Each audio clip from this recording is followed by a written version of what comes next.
Walang hangin. May hangin sir, pero Kung may hindi naman hangin, sa hindi dapat naman. nabubuwal yung yung May tutumba daspan. agad dun eh. Kasi nakaganon eh. Tsaka wala siyang balat. Tapos ang tuli ng pihit. Yun na, yun na.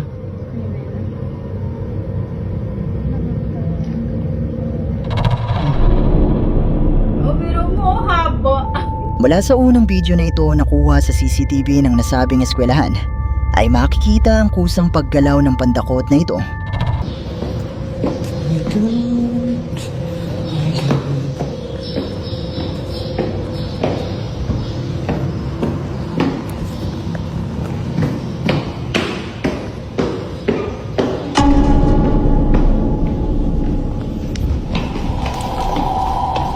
Habang nasa basement si Casey ay nakita niyang tumunog ang music box na ito. Natutunog lamang kung meron mang lalapit dito. At makikita naman natin na malayo si Casey at wala namang lumalapit sa device na ito. Nang isang gabing habang tahimik na naglalaro ang bata at maiwanan ito saglit ng kanyang ama, ay merong nangyaring kakaiba na nakuna naman ng kanilang CCTV.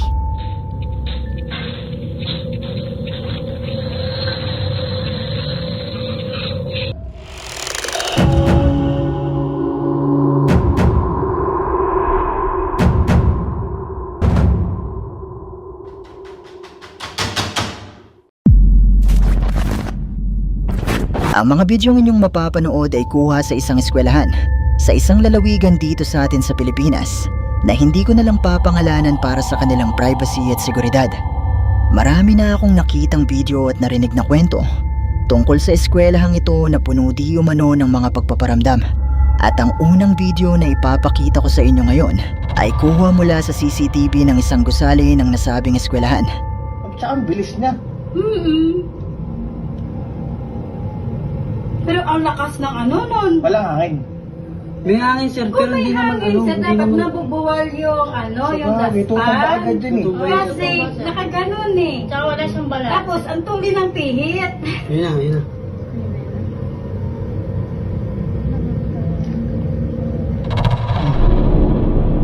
Pero mo, habo. Mula sa unang video na ito nakuha sa CCTV ng nasabing eskwelahan, ay makikita ang kusang paggalaw ng pandakot na ito na tila ba umandar sa pasilyo ng gusali. Ang ikalawang video naman ay kuha ng isang estudyante sa loob ng nasabing eskwelahan, alas 8 ng gabi habang pauwi na ito nang may mapansin siyang gumagalaw sa palapag ng gusali na wala ng ilaw.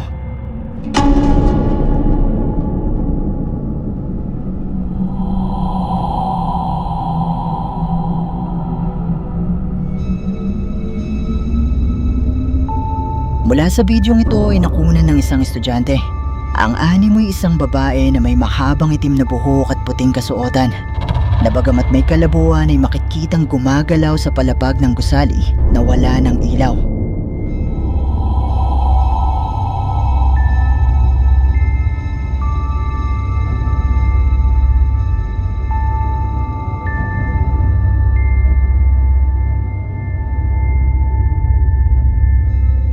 Ang ikatlong video naman ay mula kay TikTok user, RCH. At kuha naman ito nang minsan siyang mapaaga ng pasok sa loob ng nasabing eskwelahan, na kung saan habang siya ay pumapanik sa palapag kung nasaan ang kanilang classroom, ay may naramdaman siyang kakaiba, kung kaya naman naisipan niyang mag-video nung araw na ito.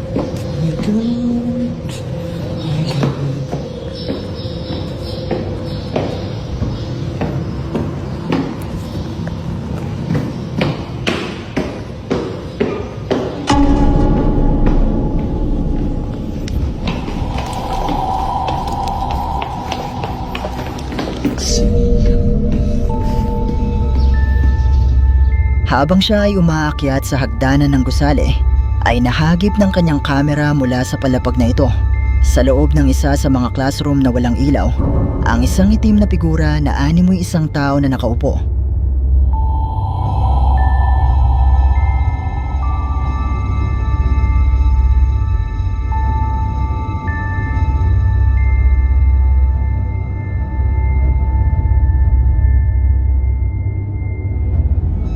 Sa pagbabasa ko ng mga comments ay napag-alaman ko na ang ilan sa mga naging estudyante ng nasabing eskwelahan ay naniniwala na ang mga nagpaparamdam at nagpapakita di umano sa eskwelahang ito ay ang kaluluwa ng mga estudyanteng nasawi noong taon ng 2014. Nangyari ito sa isinagawang field trip na ginanap din sa lalawigan na kung saan habang ang mga estudyante ay tumatawid sa isang ilog ay bigla na lang rumagasa ang tubig na nanggaling sa kabundukan na naging dahilan para matangay ang ilan sa mga estudyante na sa kasamaang palad nga ay hindi na nakaligtas. Marami ang nagsasabi na kasalanan nito ng eskwelahan, pero para sa akin ay hindi lang sila ang may kasalanan dito at hindi lang ito responsibilidad ng eskwelahan. Dahil kung noon pa man ay meron ng flood control ang lalawigan, ay maaari sanang maiwasan o mabawasan man lang ang mga ganitong klase ng trahedya. At isa pa lumabas sa aking pananaliksik na ang lalawigan na ito ay isa sa mga lalawigan na may pinakamalaking budget para sa flood control projects. Kaya naman para sa mga trahedya na nangyari at sa mga buhay na nawala ay hindi natin dapat makalimutan ang isyu na ito. At ang mapanagot ang mga may sala ay ang pinakamagandang hustisya na maibibigay natin sa mga naging biktima.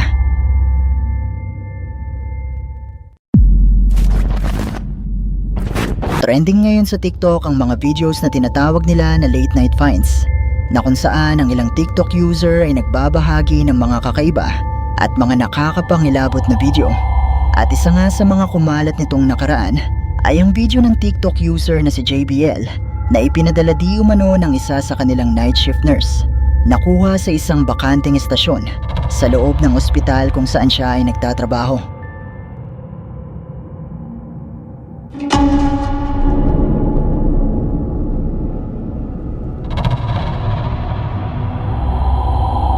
Mula sa bidyong ito ay nakuna ng nurse ang isang puting imahe na animoy isang tao na may puting kasuotan na nakatayo sa bahaging ito.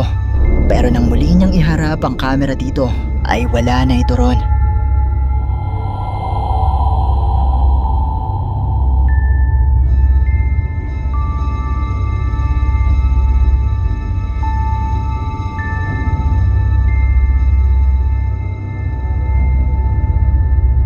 Ang bidyong ito naman ay mula kay TikTok user RC Del Manuel at kuha naman di umano ito mula sa CCTV ng parking lot ng isang transient house sa Baguio, na kung saan ay habang maulan ng panahon ay may nahagip di umanong kakaiba ang CCTV.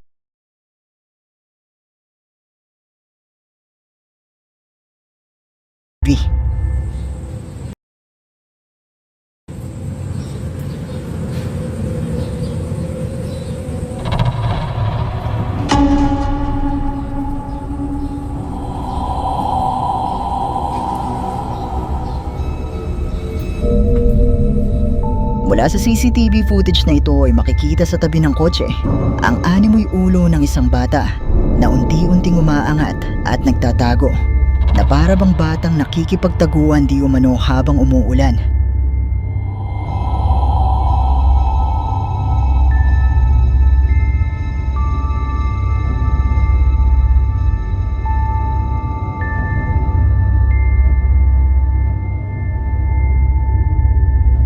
Ang mga bidyong ito ay patuloy na kumakalat ngayon sa TikTok, pero wala tayo masyadong makuhang impormasyon mula sa kanilang mga uploader.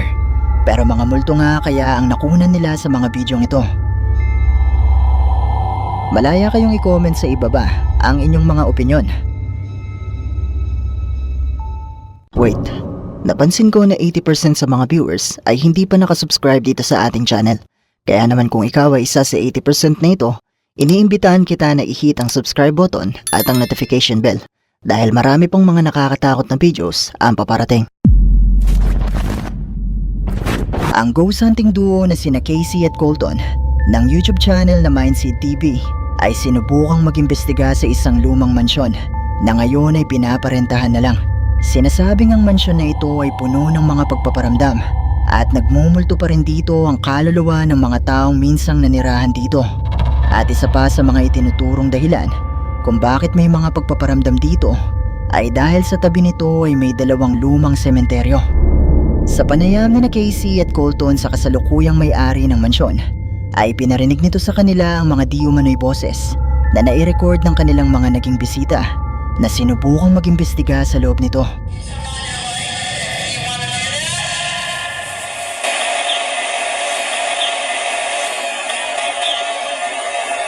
He says, sure, I thought. I think he wants you to take your shirt off.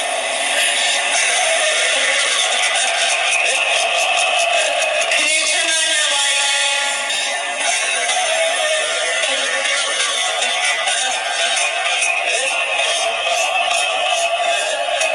Can you turn on your light? Please touch my hand. So it's that pop, pop, pop, pop, pop, that long laugh. But the weird part is he's echoey. And you hear, it sounds like three men laughing. And you hear the husband go, haha, we didn't laugh. I think he wants you to take your shirt off.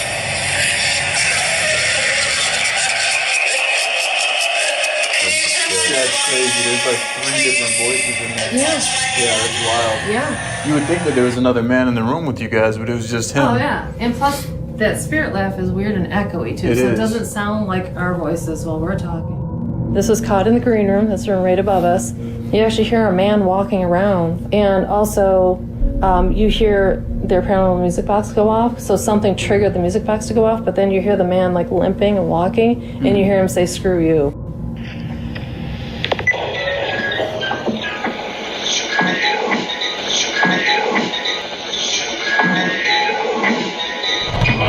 Whoa. Yeah. So Really screw you, like he's super mad. Wow. But Maririnig sa mga recordings na ito ang mga boses na isa lang di umano sa mga patunay na totoong may nagpaparamdam sa loob ng mansyon na ito. Matapos ang panayam sa pagkagat ng dilim, ay muling bumalik sina Casey at Colton para umpisahan ang kanilang investigasyon. At una nga silang nagtungo sa sinasabing sementeryo na naging libingan ng mga Native Americans na sa tuwing pupuntahan di umano ay bigla na lang lumalakas ang hangin.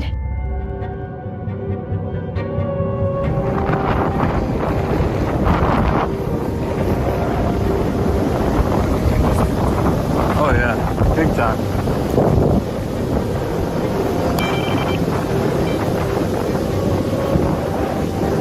Apparently, it's Iroquois legend that as you approach a sacred burial ground, the wind will pick up. We try to keep this out in front of me. If there are any spirits that are present out here by these burial grounds, you can come close to us. You can light up the device in my hand. We're not here to harm you. We're just here to communicate. You can let us know that you're present.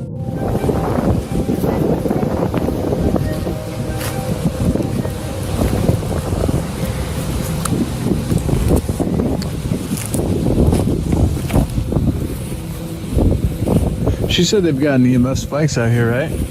She also had mentioned that when you start to get close to their plots, the wind will pick up almost just like there's no way that it can only be windy in this spot and nowhere else, you know?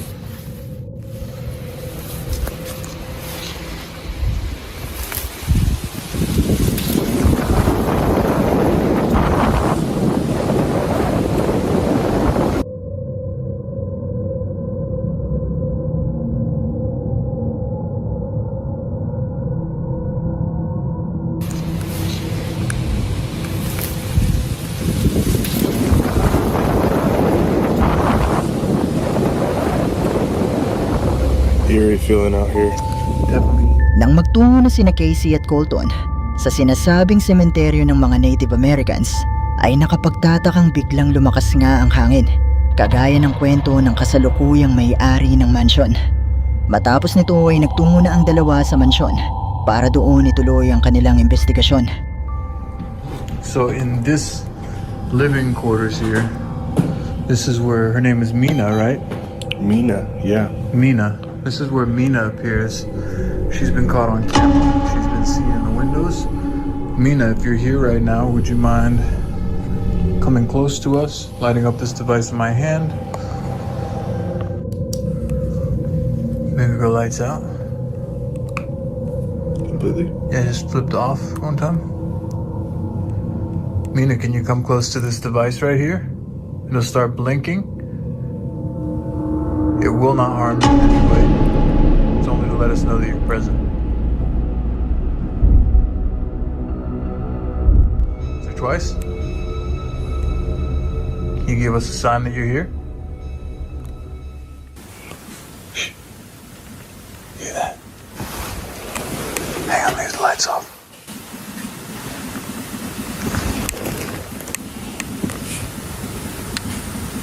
Oh, wow.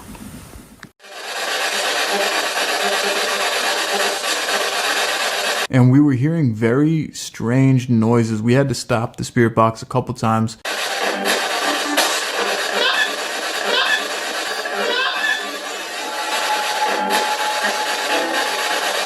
That sounds like a wind in the field.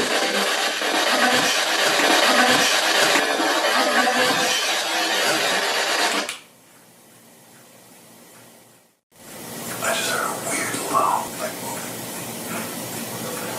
You hear that?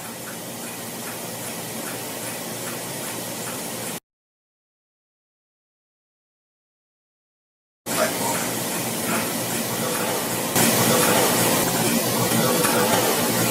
You hear that?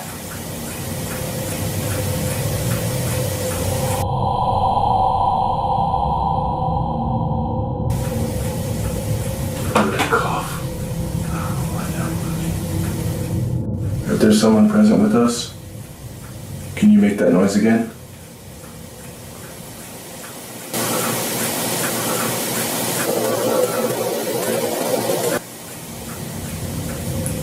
Sounded like someone moaned a minute ago. Can you do that again?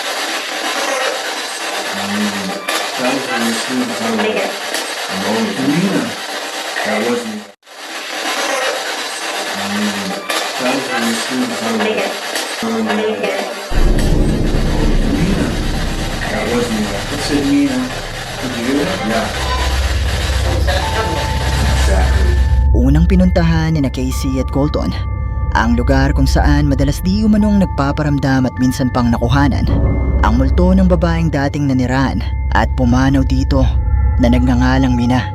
At habang sinusubukan nga nila na makipag-ugnayan dito, ay nakarinig sila ng mga tunog at boses at nakunan ng kanilang kamera mula sa bintanang ito ang mabilis na pagdaan ng isang anino.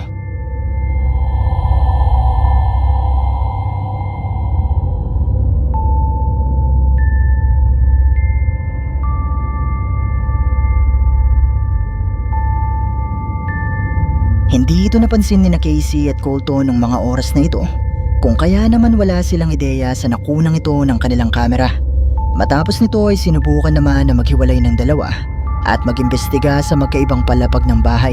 Can you please come close to this voice recorder that I left on the table and say something? Can you give us a message? Can you whisper something? Can you give us any kind of audio sign that you're here with me right now? Okay, that was something. If that was you, can you please come closer to that device on the floor? If you come close to it, it'll just start playing music. It's not going to harm you. Can you please make that device?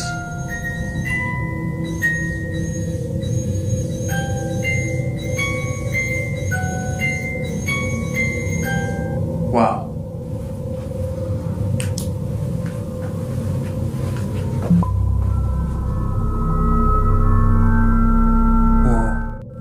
There's obviously some energy in this room. Keep going.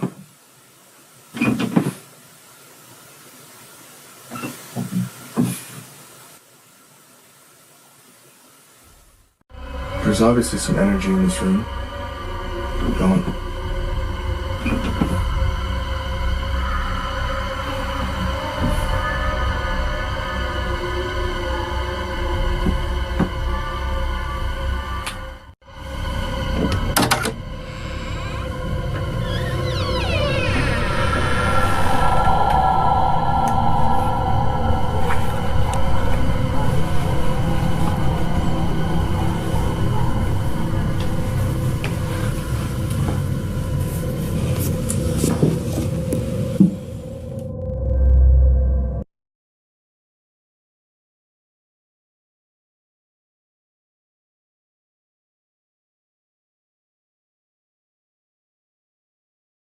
Johnny or Jenny. You stated through the obelisk that you can sense my aura.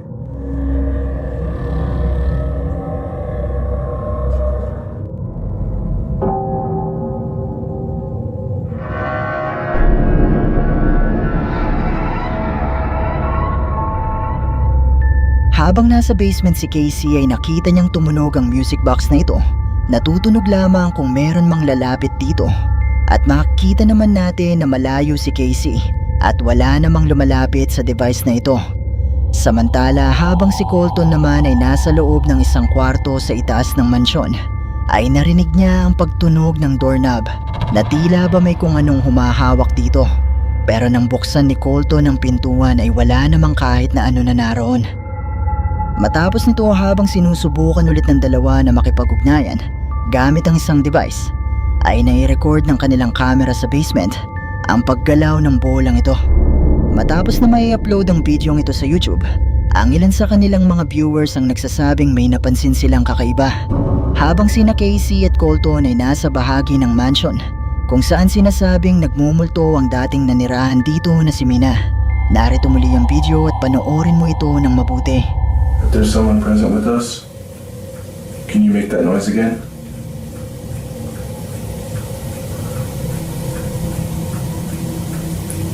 Sounded like someone moaned a minute ago. Can you do that again?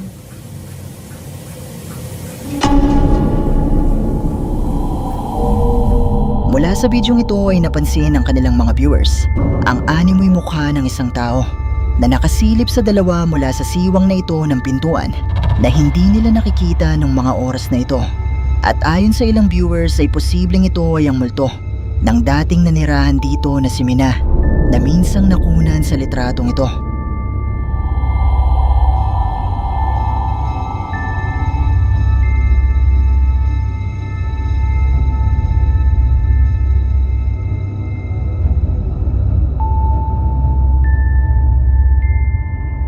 Ang mga tunog at mga pagpaparamdam kayang ito na naidokumento ni na Casey at Colton ay mga patunay na totoong haunted ang abandonadong mansion na ito. Posible nga kaya na ang multo ni Mina ang nakunang ito ng kanilang kamera. Kayo, ano sa palagay nyo?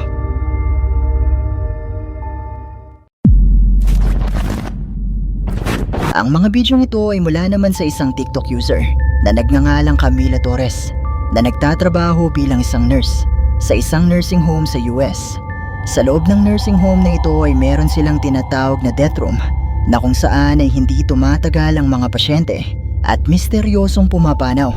Kaya naman binakante na nila ang kwartong ito at kailanman ay hindi na sila naglagay ng pasyente dito.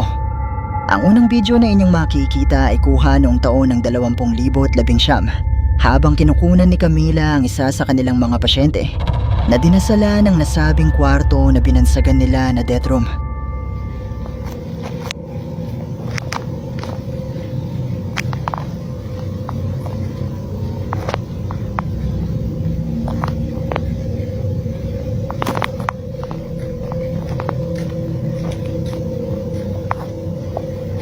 Heavenly Father, I ask for your divine presence to fill this space. May your light shine brightly through every room, cleansing this home of any negativity, fear, or unrest.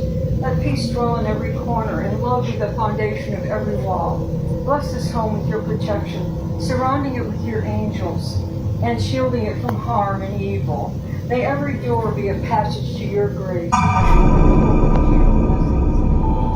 Mula sa bidyong ito habang dinadasalan ng matanda ang nasabing kwarto, ay makikitang bigla na lang umangat ang rosaryo na hawak nito na tila ba may kung anong naroon sa loob ng kwarto na humigit dito.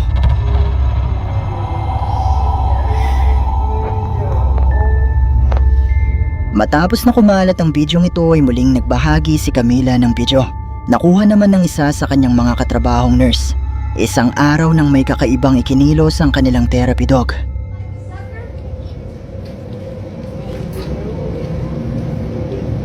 You ready to go take a shower? Yeah, here. It's not worth it?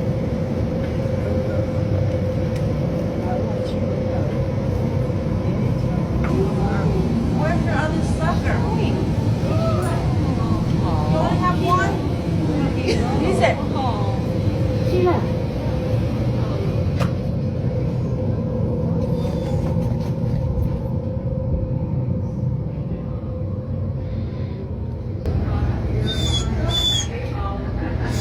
Really?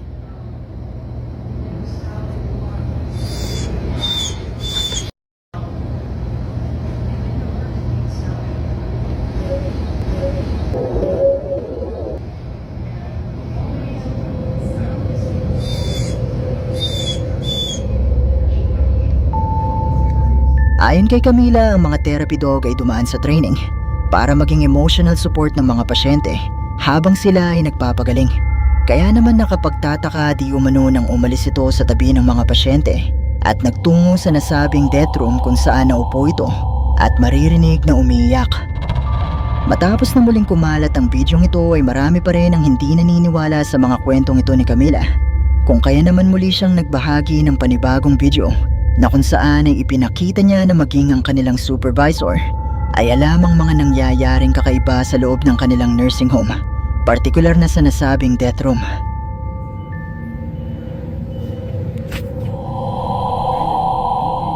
No one's in there. It's crazy. Get the light, get the light. is that you, Jake? Yes. Did you just get that on camera?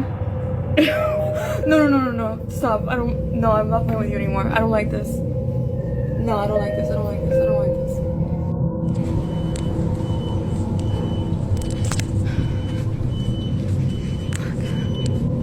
This is insane right now.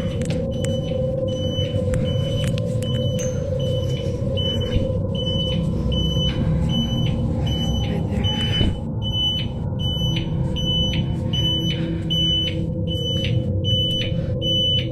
Okay, you're gonna stop this right now.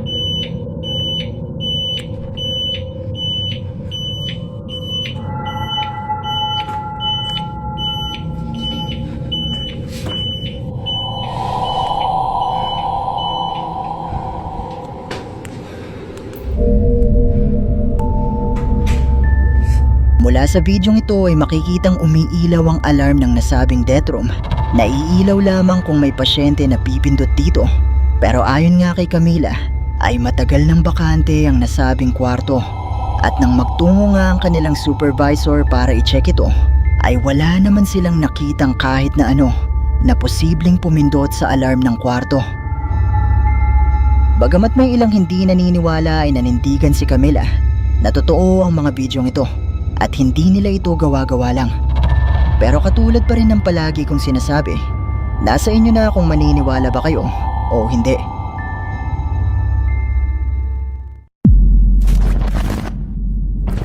Ang bidyong ito ay mula kay TikTok user Savannah Drew at kuha naman di umano ito sa CCTV sa loob ng kwarto ng kanyang anak nang isang gabing habang tahimik na naglalaro ang bata at maiwanan ito saglit ng kanyang ama ay merong nangyaring kakaiba na nakuna naman ng kanilang CCTV.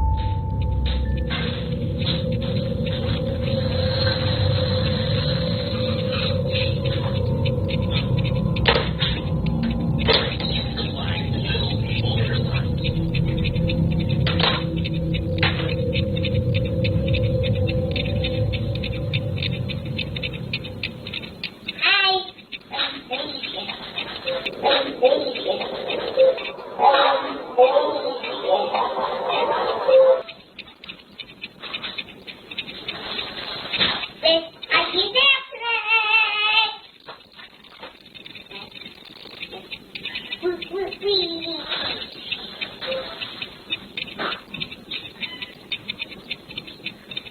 Angel.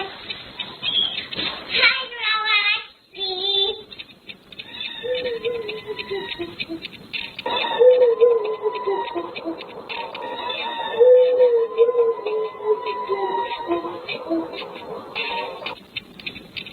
It is night time we can sleep.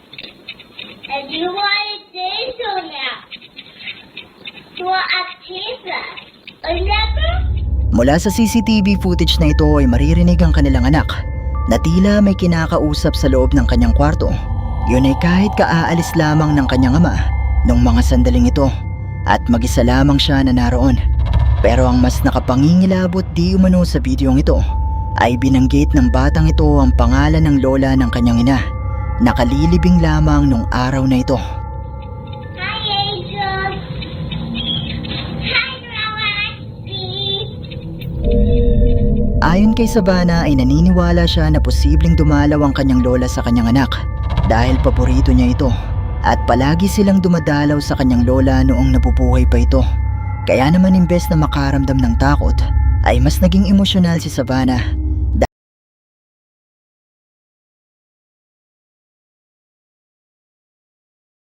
dahil kahit na wala na ang kanyang lola ay tila ba nagawa pa nito na bumisita sa kanyang anak sa huling pagkakataon.